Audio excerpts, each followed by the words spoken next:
জয় দুর্গা শ্রী মাধব। আগামী 15ই ফেব্রুয়ারি হচ্ছে মহাশিবরাত্রি, যেটি প্রত্যেকটি সনাতনীদের অবশ্যই করণীয়। এই শিবরাত্রির ব্রত নারী পুরুষ নির্বিশেষে প্রত্যেকে করতে পারে। প্রথমেই আমাদের মাথা থেকে একটি জিনিস পুরো ছেড়ে ফেলে দেওয়া উচিত যে এটি মেয়েরা করে, এবং মেয়েরা করলে কিসের জন্য করে, যে তারা ভালো বর পাওয়ার জন্য। না, এটা একদমই নয়।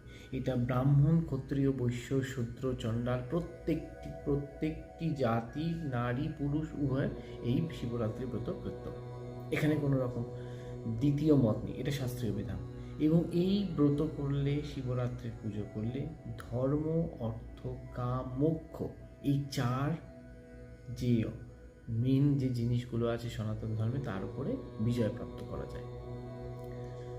তাই জন্যে এই শিবরাত্রির পুজো হচ্ছে অবশ্যই সবাই করুন, প্রত্যেকে করুন। আর মাথায় রাখবেন, এই শিবরাত্রির ব্রত হচ্ছে রাত্রিকালীন ব্রত।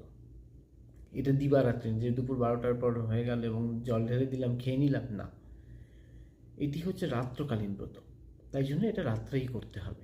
কিন্তু যারা উপবাস করতে পারেন না, তারা কি করবেন? তারা একটু জল গ্রহণ করতে পারেন, তারা একটু ফল খেয়ে উপবাস করতে পারেন, তারা একটু দুধ খেয়ে উপবাস করতে পারেন, কিন্তু করতে আপনাকে হবেই, এটি কৃত্য।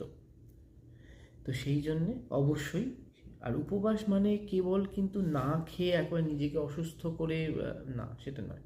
উপবাস মানে হচ্ছে যে ভগবানের সাথে বাস, তার উপরে নির্ভর